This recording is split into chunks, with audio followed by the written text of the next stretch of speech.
자, 여기 우리 같이 병마지님께서 인성정보 대표님 한번 같이 공부해 보십습니다 하셨죠? 인성정보 한번 볼게요. 그럼 원론적인 이야기에서 출발해서 지금 상황이 어떤지, 그러니까 지금 상황이 위로 갈 것을 맞추는 내용을 갖고 얘기를 하는 게 아니라 대응을 어떻게 해볼까라는 생각을 우리는 가져보자는 거죠. 예. 네, 머니짱님 요거 한 다음에 인성정보 해볼게요. SY 해볼게요. 네.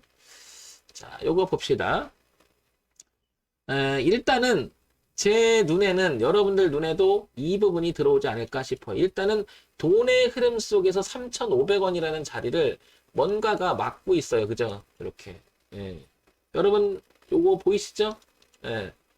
요거 보이시죠, 여러분? 예, 뭔가가 3,500원을 막고 있어요. 그죠? 근데 여기는 약간 차이가 나긴 하지만 여기 저항이었던 자리였으니까 오차 범위를 두고 3,000원을 뚫었었어요. 3,500원을. 그죠? 예, 그런데 밀리면서 지지라고 주가가 반등을 합니다. 그죠? 근데 여기를 좀 지켰었어요. 윗골이 다른 거 보니까. 그죠? 근데 못 지키고 이렇게 나갔으면 좋았을 걸. 못 지키고 꺾이면서 주가는 한번 다시 내려갑니다. 근데 이번에 열심히 올라왔더니 또 부딪혀요. 그죠? 또 부딪힙니다. 그러면 저는 이런 생각이 들어요. 최근 7월서부터 지금까지 흐름 속에서 3,500원이라고 하는 이 주가 위치가 매우 중요하지 않겠느냐라는 생각부터 듭니다. 이거는 제가 늘 얘기하지만 시장이 공감대라면 공감되고 세력이 의도했든 간에 어쨌든 간에 중요한 자리라고 일단 파악이 되는 것 같아요. 그죠? 여러분 같이 생각해 볼 수 있나요? 이 정도는? 어때요, 여러분? 그런 생각 드세요? 그러니까 일단은 인성 정보를 갖고 있다 그러면 3,500원을 넘어가 줘야 되는데 못 넘어간다. 그러면 지금 3,345원이에요. 그죠?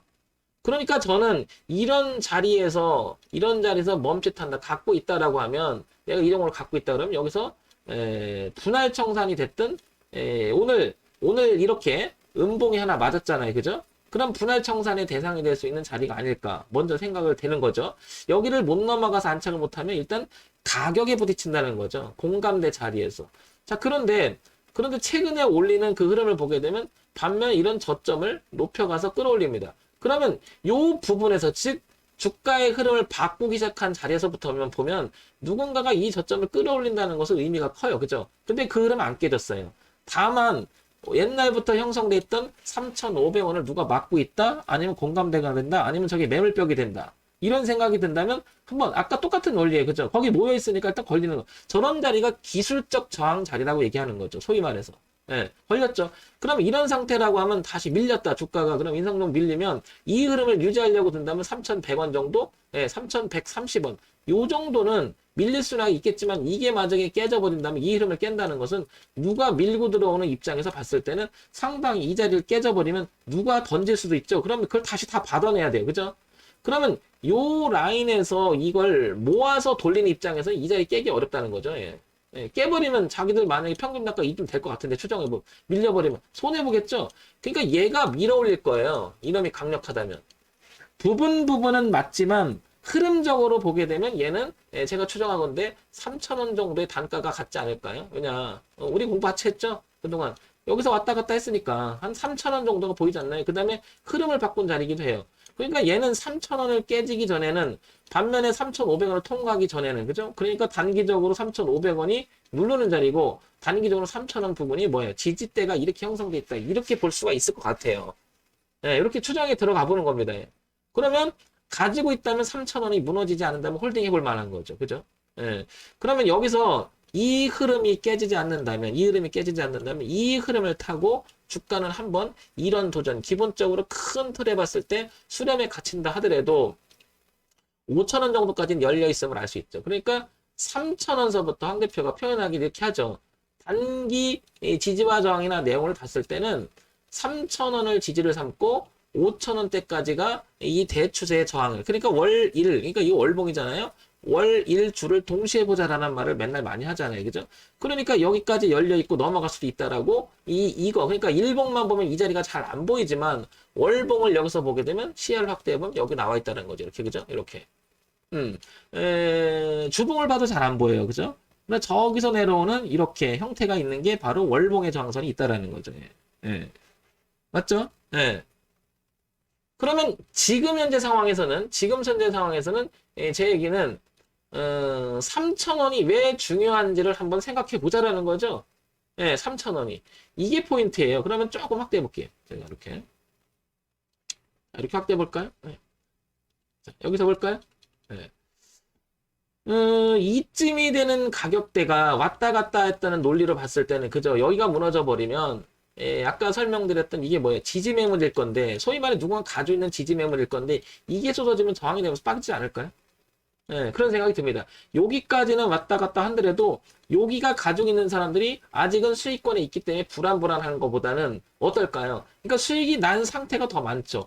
근데 이게 무너지면 손실 보는 애들이 더 등장하기 시작하면서 이 매물이 쏟아지면서 주가는 밀릴 수도 있다라는 거죠. 근데 이런 상태를 만들면 여기서 쎄 빠지게 소위 말해서 표현이 좀 그렇긴 한데 쎄 빠지게 모은 놈이 있다라고 가정을 해보면 얘는 이걸 다 받아줘야 돼요. 밀리는 순간 어떻게 돼요? 손해보겠죠. 거기다가 대외적인 변수가 터져서 또 맨날 얘기 좀 악재 터지면 엄청나게 손해보게 해요. 그러니까 기본적으로 수급 논리를 생각해보면 이 자리 3,000원이라고 하는 자리는 매우 중요하다. 반면에 3,500원은 상징적으로 뭐가 되는 거죠? 이게 바로 기술적 저항이라고 하는 거죠. 예. 그러면 이런 자리를 내가 세력에도 한 번에 뚫어줄 것 같지는 않습니다. 왜 이걸 한 번에 뚫어주면 여기 있는 애들이 야호 하고 홀딩해 볼까? 이런 생각이 들면서 여기서 눌러버리면 더 비싸게 주고 사야 되고 돈이 훨씬 더 많이 들어가야 되지 않을까요? 그러니까 차라리 얘는 여기서 뭐 힘들게 해서 여기 못 간다고 생각을 던지게 만들고 그 물량을 받아 칠 것 같아요. 제 나름대로의 논리고요. 이거는 어떤 정답이라고 말하는 게 아닙니다. 저는 그래서 인성 정보를 갖고 있다면 3,000원이 벗어나잖아요. 그러면 대응을 할 것 같다라는 거죠. 어떻게? 비중을 줄이거나 그냥 잘라버리고 말겠다는 거죠. 그러니까 잘 들고 있을 때 여기를 잡고 논다. 3,500원 넘으면 여기서는 어떻게 돼요? 반 정도는 아니면 3분의 1을 일단 청산해 주는 것도 나쁘지 않다라는 거죠. 이런 자리가 이런 경우가 굉장히 많기 때문에 말씀드리는 거예요. 여기서 뚫는 경우도 많아요. 물론. 뚫는 경우도 많은데 이제 재료가 동반하고 뭐 하면 뚫는데 어떤 강력한 모멘텀 자체가 실어야 되는데 그렇지 못하면 흐지부지하게 주가를 놀다가 그러나 여기서 놀다가 뭐예요? 여기서 이중 매집이 되면 일중 매집, 이중 매집 더 세게 가는 수도 있어요. 그러니까 여러분들 놀다가 자르니까 에이 더 가네 이러죠. 여기까지 왔는데 안 자르니까 밀리다 이렇게 되잖아요. 그죠? 그거는 아무도 알 수가 없습니다. 하지만 인성정보는 지금 형태로 봤을 때는 약간의 뭐죠? 누가 여기서 매집을 했던 안 했던 간에 위쪽에 무게중심이 쏠려 있는 건 사실이죠. 그죠? 자, 요거는 이제 파동의 기술적 분석을 본 거예요. 그러니까 요거까지만 보면 그냥 현상적인 이야기잖아요. 그죠? 현상적인 이야기. 그래서 우리가 늘 그렇듯이 여기서 황 대표가 맨날 하는 거 기본적인 거 그죠? 그래서 이런 것도 같이 한번 봐보는 거예요. 인성정보라는 회사가 실적이 어땠는지를 이렇게 보는 거죠. 아시겠지만 실적만큼 중요한 모멘텀은 없잖아요. 그죠? 포인트가. 그럼 인상정보를 한번 보게 되면 일단 재무정보를 뽑자고요. 재무정보를 보게 되면 그러니까 논리를 펼쳐보는 거죠. 예. 작년 826억과 604억 후반까지만 해도 영업이익은 괜찮았어요. 당기순이익도 어느 정도 유지가 됐고요. 그러나 올해 들어오니까 인성정보가 521억, 574억 실적은 약간 구부러졌습니다. 그죠? 실적 모멘텀은 약간 힘들어하는 거예요. 그죠, 여러분? 그러면 이 실적을 뒤집을 만한 뭔가 모멘텀이 있는지를 봐야 되겠죠. 그게 바로 이제 뉴스니 정보니 이런 건데 여기를 같이 봐보는 거죠. 그죠? Snet 뭐 이렇게 나오고 인성정 편입할까 뭐 나오고 인성정 메타버스 국내 최초 의료 교육 접목 구축을 한다. 그럼 이런 걸 통해서 수익을 더 낼 수 있을까라고 하는 가능성, 기대 가능성 이게 바로 이제 재료가 될 수 있는 거잖아요. 근데 여러분들이 보기에는 국내 최초 의료 교육 접목 구축 메타버스 가능할 것 같아요? 이게 왜냐면 메타버스가 워낙 화두가 되고 앞으로는 그럴 가능성이 있지 않을까요? 그러니까 아마도 그런 가능성이 내비쳐서 11월 19일인 오늘이 11월 23일이잖아요. 그러니까 19일 기점으로 해서 주가는 어떻게 보면 요렇게 요 날짜를 한번 봐보면 11월 19일 요 날 그죠? 엊그저께 이렇게 여기가 지난주에 올라왔던 이유도 이런 부분을 좋게 볼 수도 있는 거죠. 그러면 이 실적을 그러니까 뭔가 약화된 실적을 뒤집을 만한 모멘텀이라고 생각하면 분명히 뚫을 거란 말이에요. 그죠? 근데 그런 기대감이 있다가 그게 실망하면 쏟아질 수 있을 거고요. 그러니까 더더욱 저는 여기 출발했던 요 가격은 중요할 것 같습니다. 그죠? 예, 더더욱 그럴 것 같아. 그런 생각을 해보는 거죠. 예, 자, 그 다음에 다시 또 한번 볼까요? 인성정보. 뭐, 우송대, 우성정보대 클라우드 매니저 서비스 제공한다. 뭐, 이런 건 뭐, 주가라, 그쵸? 코로나 신규학자 2,420원. 코로나가 더 신규 확대되면 더 수혜를 받는. 메타 이런 쪽에 가니까 그죠? 뭔가가 11월 10날 나왔습니다. 근데 여러분들 보시면 지금 또 신규 확장 자꾸 늘고 있잖아요. 그러면 애매해지긴 해요. 그 다음에 또 지난번에 KT 네트워크장에서 솔루션 기술 부각 이런 내용들이 좀 있어요. 그럼 여러분들이 보시기에는 앞으로 좋아질 가능성이 있어 보여요? 조금은 가능성 있죠. 그냥 신빙성이 아예 없다고 볼 수는 없잖아요. 전체적인 추이를 보자는 거예요. 당장을 보는 게 아니라 무게감이 쏠리느냐 안 쏠리느냐. 약간은 쏠려있는 것 같아요. 자, 그러면 연간 실적을 볼게요. 그동안에 어땠는가? 이 회사가. 최근에 보니까 작년 17년, 작년이 아니라 17년에 뭐 2,558억, 2,580억, 2,467억, 2,420억. 매출액 구조를 보게 되면 나름 탄탄해. 영업이익도 유지를 해요. 그죠? 당기순이익이 좀 왔다 갔다 하는데 그래도 매출액 구조가 영업이익들은 완전히 엉망인 구조는 아닙니다. 그죠? 그러나 작년보다는 약간 꼬부러졌어요. 그럼 이게 약간 올라가려면 이런 모멘텀이 뒷받침돼서 갈 가능성을 논하는 거죠. 저는 그렇게 생각을 해요. 인성정보를 만약에 내가 투자를 하고 싶다. 전 할 것 같아요. 할 것 같아요. 왜냐 3,000원이라는 자리가 파동의 논리를 봤을 때는 이 자리가 깨면 나도 나오면 되지 않을까요? 그죠? 공감대가 형성돼서 누군가가 여기서 이 자리를 모아가는 과정 속에서 이쪽은 3,500 기술적으로 저항을 받긴 하나 이 자리만 안 깨지면 이렇게 갈 수 있잖아요. 자, 그 대신 여기서 언젠간 얘기지만 이 자리를 잡지 않더라도요. 3,500원이 최근 들어와서 강한 흐름의 저항값이잖아요. 제가 늘 얘기하는 거 비싸더라도 뚫어놓고요. 밀렸다가 3,500원 지지 확인하고 튕겨나갈 때 여기서 노리는 것도 전 괜찮다고 보는 거죠. 그러면 분명히 이때는 실적 얘기가 나올 겁니다. 실적 추이가 어떻게 나오나. 근데 실적 추이가 그렇게 좋은 편은 아니다. 그러면 이 주가는 다시 빠질 수도 있는 내용이 버텀이 될 수도 있는 거죠. 전체적으로.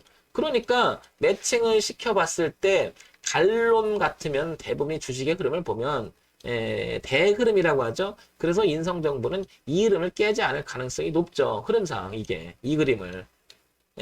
이 위에서 잔파동이 일어날 수 있지 모르겠지만 이 흐름만 깨지 않으면 이렇게 전진할 가능성이 상당히 높다. 추이라고 하는 거죠, 전체적으로. 그래서 인성정보는 정리해서 다시 한번 말씀드리면 매출액 구조는 지금 현재 상태는 약간 그렇게 좋은 편 하나 아니나 모멘텀 자체는 약간 갖고 있다. 메타버스라든지 그 다음에 뭐죠? 지금 코로나 이야기. 그러니까 3,000원이라는 기준이 어느 정도 생긴 것 같다. 그리고 그 기점으로 해서 누군가가 들어온 게 아닐까라고 추정해 봤을 때 왔다 갔다 했다. 파동이. 모았을 때 그게 모았다는 것이 특정 세력이 모았던 공감대가 형성됐던 3,000원은 일단 기준이 있어 보인다. 그러나 기술적으로 3,500원 막혔다. 그러니까 얘는 가능성이 어떻다? 이렇게 흔들면서 위로 갈 수 있는데 보니까 흐름상을 보면 5,000원까지 열려 있다. 그러면 최소한 3,000원 기준으로 비트오면 내가 대응해줘야겠다? 이런 생각. 그러면 3,345원인데 싸게 받는다? 3,000원 기준을 보니까 34% 정도 비싸 있다. 그럼 너무 비싸니까 잡지 말자. 밑에 잡자. 아니면 그런 결정을 내리는 거죠. 이렇게. 그래서 내가 매매를 어떻게 해야겠다고 하는 거죠. 제가 이 종목을 여러분들한테 설명드린 게 맞다 틀리다를 말하고 싶지 않습니다. 대응의 관점을 말씀드리는 거죠. 그러면 저는 이 인성 정보를 만약에 내가 들어간다 그러면 세상 없어도 저는 이렇게 할 것 같아요. 여기는 깨지마 인성 정보야. 이 빨간색. 여기는 깨지마. 나 깨면 내가 인정하고 그래. 다른 건 모르겠는데 더 떨어지든 뭐 복방하고 쌀먹고 날 모르겠는데 난 여기는 지켜볼래. 이런 생각을 할 수 있지 않을까라고 생각하는 겁니다. 어때요, 여러분? 그래서 인성정보를 이렇게 한번 말씀을 드려봤습니다. 지극히 참고사항으로만 보세요. 제가 얘기 드리는 건 정답이 될 수가 없고요. 종목 추천 아닙니다. 그죠? 그냥 지극히 참고사항으로 보세요. 아셨죠?